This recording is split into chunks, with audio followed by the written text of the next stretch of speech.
All right, day 45. We're going to finish up. We're going to finish up this matter of discerning between the covenants, and there's just some things. There's just some things in this book that I think are not accurate.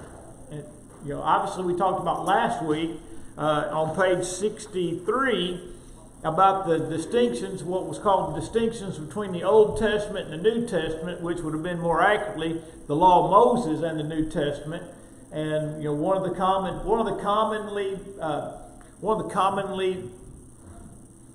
regurgitated errors about the Old Testament is that Saturday, and its distinction from the New Testament is that in the Old Testament worship was on Saturday, and in the New Testament worship is on Sunday. And that's just patently false. The Old Testament never sets forth the Sabbath day as a day of worship. We studied Deuteronomy chapter 5 specifically, verses 12 through 15, where the Sabbath is given as a day of rest. To remember the Sabbath day and keep it holy has nothing to do with worshiping on that day. We noted that the Jewish days of worship were set as days on the calendar and not as days of the week, so to speak. That they were particular days of particular months. The Passover and Pentecost and all of those. Now, let me back up just one little bit. Pentecost was the only day, or was the only holy day that fell on a particular day of the week. Because it was 50 days after the first Sabbath following Passover. Because Passover could fall on any day of the week because of what day it was in the month, the 14th day of the first month. And so, obviously, January 14th, if we were using our calendar, January 14th falls on a different day every single year. It never falls on the same day in consecutive years. Just like your birthday, whatever that day might be, never falls on the same day year after year. And so these Jewish worship days were days on the calendar, but Pentecost was always measured 7 Sabbaths after the first Sabbath of Passover. And so Passover could fall on any day of the week. It just so happened that when Jesus died, he died during the Passover feast, and he died on a Friday, and then 7 Saturdays after the next day would have been another Saturday, and then day number 50 is what day? Always Sunday. Pentecost always fell on Sunday. No matter what day Passover fell on, if it fell on Monday, or Sunday, or Friday, the counting didn't start until the next Sabbath, 7 Sabbaths plus 1 day. That's what Pentecost means. It means 50 days. Pentecost always fell on Sunday, but all of these other days always fell on a calendar day. And so the idea that the Jews worshipped on Saturday as opposed to Christians worshiping on Sunday is just not accurate. It's just not right. And so that's a common error, that many of us have repeated without giving it proper consideration as to what it means to remember the Sabbath and keep it holy, which meant don't work. I mean, the Bible is specific. Don't work. And you don't work so that you can remember that you were slaves in Egypt and didn't have any rest, day or night. And so that's just a commonly held error with regard to the worship. Of course, then you've got your Sabbatarians, like that church on the right at Thornhill Road. They had their, you drive by there on Saturday morning, there's going to be people there if that place is still open, and they've got the whole thing messed up. They're worshiping on Saturday, and they claim to be Christians. And so you've got a ton of errors with regard to the view of the Jewish days of worship and with reference to Sabbatarianism. All right, now, without going back over all of those things on page 63, I want to look at page 64. And I want to note that in the opening paragraph there it says, there are some things, especially moral principles, which are found in both testaments. All right? and we won't get to it this Wednesday. We're going to start Romans 13, Lord willing, this Wednesday. But I did write the material up to verse number 9, which is referenced here about the commandments and about adultery and murder and those types of things. And it is true that there are things found in the Old Testament that are also found in the New Testament. But they are not repeated. They are not repeated. The principles are found, but the laws themselves are not repeated. I mean, what did Jesus say? You have heard it has been said by those of old time, you shall not commit murder. But I say to you that whoever is angry with his brother without a cause is a murderer, right?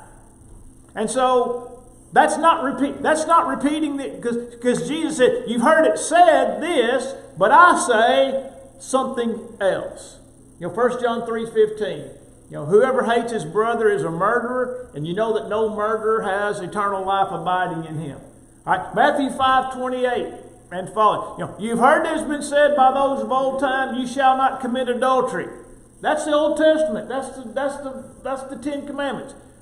But I say to you, well, the word but means what? I'm going to say something that's different than what you've been hearing all of your lives. But I say to you that whosoever looks upon a woman to lust after her has already committed adultery with her in his heart. All right? And so it's not accurate to say these things are found in both Testaments. Because if Jesus said, you've heard this, but I say that, even though they're related, they are not the same. So it's not right to say that 9 of the 10 commandments are repeated in the New Testament. It's just not accurate to say that. Because Jesus made it more difficult. I mentioned this recently. What did you have to do to be a murderer under the old law? What did you have to do? Say it. You had to kill somebody. To be a murderer under the law of Moses, you had to kill somebody. But what did Jesus say you had to do to be a murderer? Hate your brother. Be angry with your brother without cause.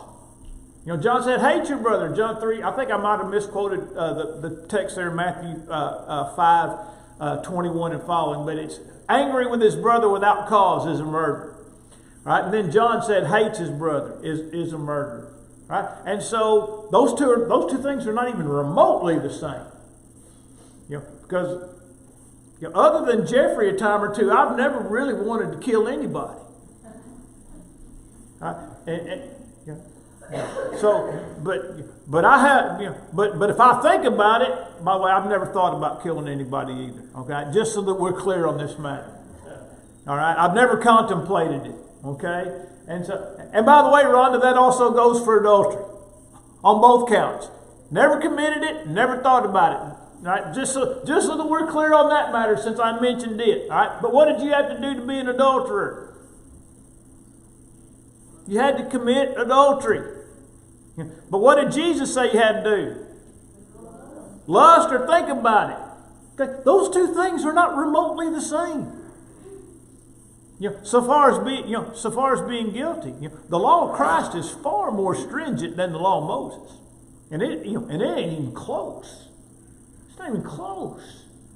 And so this idea that these things are repeated, are found in both Testaments it's inaccurate. Okay? It's inaccurate. And by the way, those two examples that I just gave you from the Sermon on the Mount in Matthew 5:21 through about 29, you need to hold those things in your head.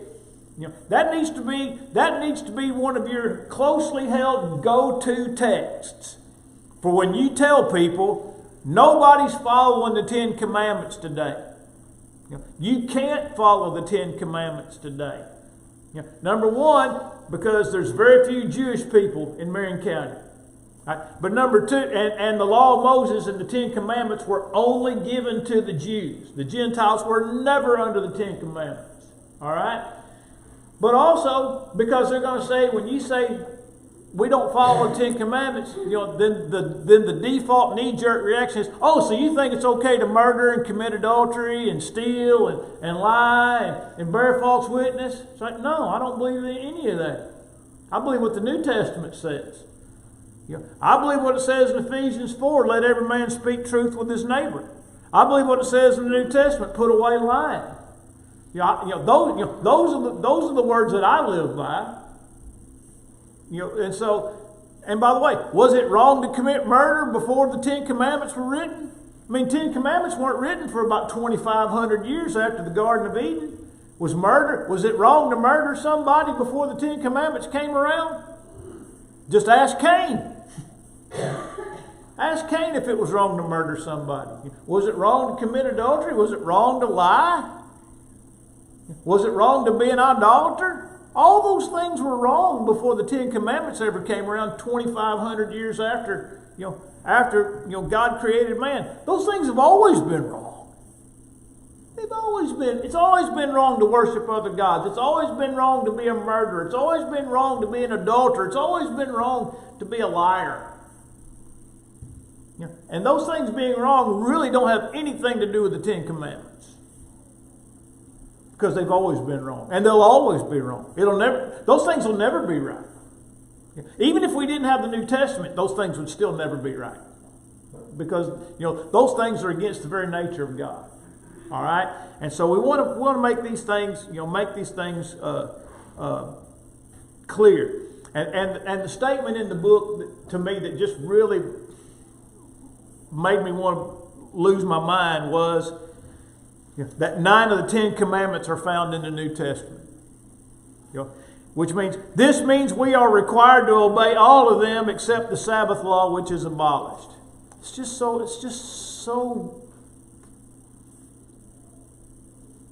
ignorant. I mean, it's just not good theology at all. The example, one of the examples you could use is, the first law that governed the United States of America was not the Constitution. It was the Articles of Confederation. And the Articles of Confederation were the Constitution of the United States until the Constitution was written and ratified. And guess what? You can read things in the U.S. Constitution that are found in the Articles of Confederation, specifically the 10th Amendment, which reserves all the rights to the states which are not specifically enumerated to the federal government. Now, nobody in the federal government's ever read the 10th Amendment.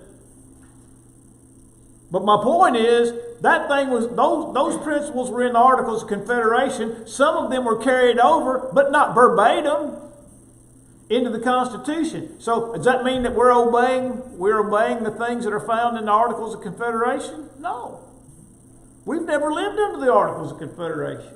We live under the Constitution. And just because things in the Constitution resemble those things in the Articles of Confederation doesn't mean that we're obeying the things in the Articles of Confederation. It's just not properly worded. And it confuses people. It confuses people. But we have to be prepared to defend the law of Christ. The law of Christ. All right. So he goes into the middle of this paragraph here, talking about the thief on the cross. By the way, the thief on the cross doesn't have anything to do with the Old Testament. One of the arguments that people make in trying to, the argument about the thief on the cross is, well, the thief on the cross was saved and he was never baptized. All right? Well, one of the arguments that's made is, well, the thief on the cross lived under the law of Moses, and the law of Moses, didn't require people to be baptized. That's not the right argument, and I've probably made it at some point in the past. That's not the right argument for the thief on the cross. Because Jesus said, today you'll be with me in paradise, and that is the argument. It didn't have anything to do with baptism. Now look, it's okay to point out that the thief on the cross lived under the Old Covenant, and nobody was ever baptized to be saved under the Old Covenant. And it's okay to say that Jesus never commanded baptism until 50 days until about 40 days after he saw, the Great Commission, which says, go into all the world and preach the gospel to every creature. He who believes and is baptized shall be saved. Mark 16, 15, 16. Or go into all the world and make disciples of all the nations by baptizing them in the name of the Father, Son, and Holy Spirit. Jesus didn't say those things until 40 days after the thief was dead. So he didn't live long enough to even hear those things. The argument of the thief on the cross is Jesus had power on earth to forgive sins. Matthew chapter 9, verses 1 through 10. Did Jesus have power on earth to forgive sins? Yes. He said he did. He proved that he did. And all power had been given to him. But the question is, did he tell the man he's going to be saved? Then that's the end of the discussion. Now look. If Jesus tells you, if Jesus comes back in bodily form on this earth and tells you that you're going to be saved, I will accept that. I will accept those conditions because those are the conditions of the thief. But the Old Testament ain't got nothing to do with the thief on the cross. It has everything to do with the authority of Jesus Christ. And did Jesus have the power and the authority to say what he said? And the answer to that question is yes. All right, so even the thief on the cross is not a good argument for the division of the covenants. All right, let's see here. Let's go to the bottom of 64. All right, and these four things are quite good. They're quite good. Number one, we are not under the law of Moses; we are under the law of Christ. And those two things are not the same. We're not under the law of Moses. We're under the law of Christ. Number two, things authorized in the Old Testament but not in the New Testament are not authorized for the church.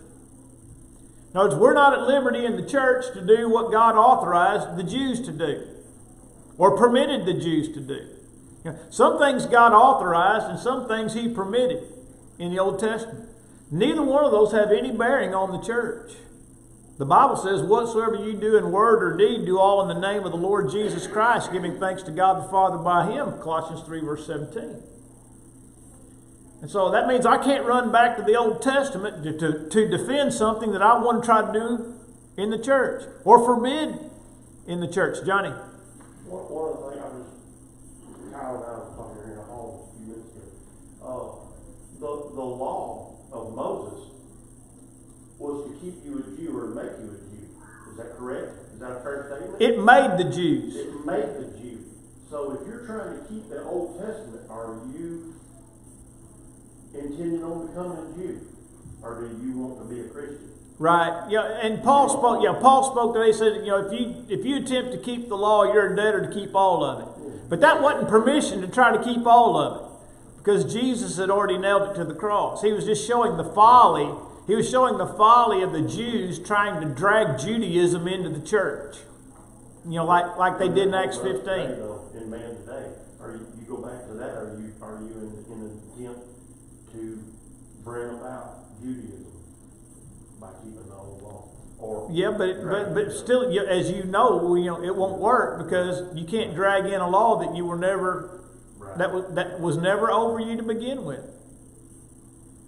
But you can't run the Old Testament for authority for what people want to do in the New Testament, because you can't. If you did that, which obviously you can't, but if you tried to do that, you would open Pandora's box to everything in the Old Testament. Everything in the Old Testament would then be susceptible to be dragged in to the New Testament. And by the way, some religions have dragged those things into the New Testament, like the burning of incense and substituting sprinkling for circumcision and all types of things. But the only authority we have is the New Testament. The New Testament's written for our learning, but it's not written in our admonition, but it's not written for our authority.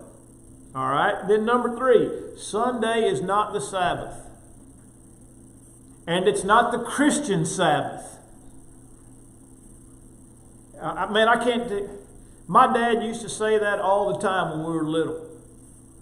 You know, he every now and then, if we were having dinner, especially if we were having dinner at my dad's parents' house, Sunday dinner, my dad's mom would ask him to pray, and I don't know why she did that, but she did, and he would always start that prayer on Sunday for Sunday dinner, thanking the Lord for the Sabbath day. And I, not even being any older than I was, I'm like, man, I know better than that. I know better than that. But my dad didn't know any better than that. And apparently nobody in his family knew any better than that. Because nobody said, and I wasn't going to say anything to it because I like having all my teeth. And so, Sunday is not the Sabbath day. And it's not the Christian Sabbath. Word Sabbath is seventh. It's seventh. It's a day of rest. Sunday is the Lord's day. It's the Lord's day. John said, I was in the Spirit on the Lord's day. Revelation chapter 1 and verse number 10. Why is Sunday the Lord's day? Well, number one, it's the day he was raised from the dead. He was raised from the dead on the first day of the week. It's the day his church was established. In Acts chapter 2, the day of Pentecost, always a Sunday. It's the day the church assembled to observe the Lord's Supper. On the first day of the week, the disciples came together in Acts chapter 20 and verse 7. Paul talked to the Corinthians about when you come together in the church. He didn't mean the building, he meant as a group of people. And he connected their activities, what they were doing wrong, with a perversion of the Lord's Supper. Paul said on the first day of every week, let every one of you lay by him in store as God has prospered him. 1 Corinthians 16, 1 and 2. Sunday is the Lord's day. Sunday is the Lord's day. By the way, there's a difference in the Lord's day and the day of the Lord. Those two things are not the same. The day of the Lord oftentimes refers to the destruction of Jerusalem, and other times it refers to Jesus' second coming. So don't confuse the Lord's day with the day of the Lord. Those phrases are quite distinct. All right? And then lastly, the law or the testament of Christ became a force when he died. So since the cross, the new covenant has been in force.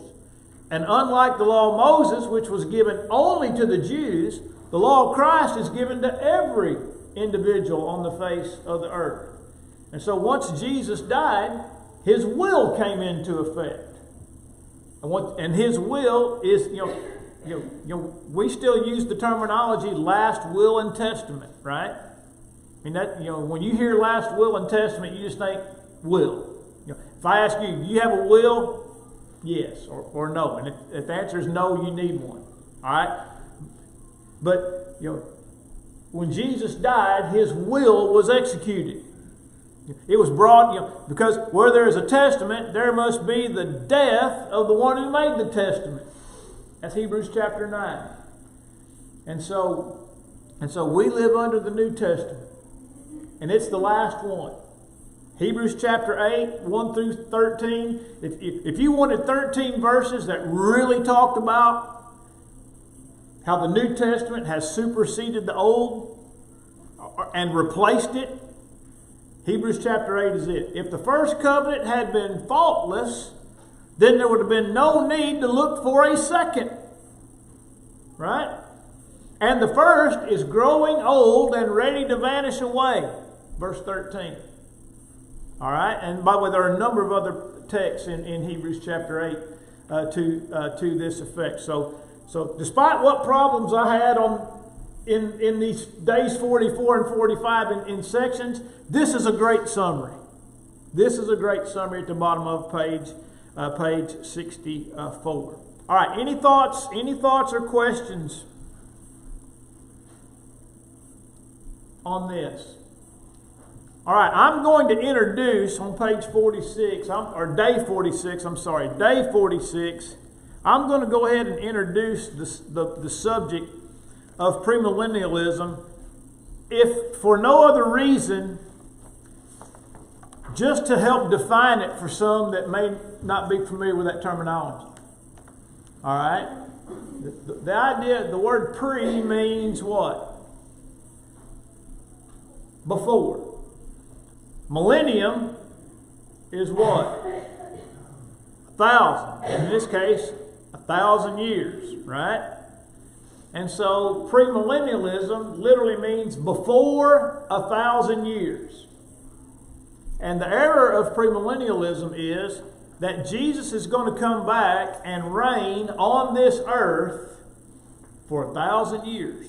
He's going to come back from heaven. There's going to be a giant war known as Armageddon. And then Jesus is going to reign on this earth for 1,000 years. And after 1,000 years, then the final judgment is going to take place and everybody's going to go to heaven or hell. Right? That's the crux of defining what premillennialism is. All right? It means that at some point in the future, Jesus is going to return and reign in Jerusalem as an earthly king for 1,000 years. All right? And so, looking at, there are, and this is just for the record, and you can go back and watch this. It'll be on the church website soon enough. Within a few days, Logan will have it up. But there are about 7 major ideas associated with premillennialism. Now look, there's 1,000 different flavors of pre-mill. Okay? And by the way, I'm going to use the term pre-mill from here on out just to save time and tongue twisters. All right? There's about 1,000 different flavors of pre-mill. But all of them have these basic 7 ideas in common. Okay? All right? And the first is this, that Jesus initially came to earth to set up an earthly kingdom. But because he was rejected by the Jews, he set up the church as a plan B. And the church is going to reside on the earth until Jesus comes back a second time and do what he failed to do the first time. I mean, that's what it boils down to. He's going to come back a second time and do what he failed to do. And I use that term intentionally. He failed to do it the first time. And by the way, the church has a plan B. All right? And I don't know who these authors are except for one of them. But here's some quotes on the Plan B doctrine. Because the nation rejected him, the Lord withdrew the offer of the kingdom and announced the inception of an entirely new, unheralded, and unexpected program, the church. In other words, the church was simply an afterthought. Jesus didn't come to establish the church or build the church. It was just, oh man, this is not working out the way I thought. I need to do something else. Now that's not how they would say it, but that's what they're saying. Now this guy was actually a member of the church. His name was R.H. Bowl in the 1920s. And R.H. Bowl, not to be confused with H. Leo Bowles, who was, I think, the president of David Lipscomb back in that day. But R.H. Bowl introduced premillennialism into the churches of Christ about 100 years ago. And Foy Wallace, I believe it was Foy Wallace, says, Bowles says that Jesus first taught the Old Testament hope of the Messianic kingdom. But Israel began to oppose Jesus, so he began to announce an entirely new and different aspect which his kingdom was to assume, which he calls the present spiritual veiled suffering form of the kingdom of heaven, the church.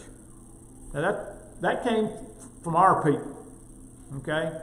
And I'm simply quoting this to you to let you understand that people who believe this believe Jesus failed.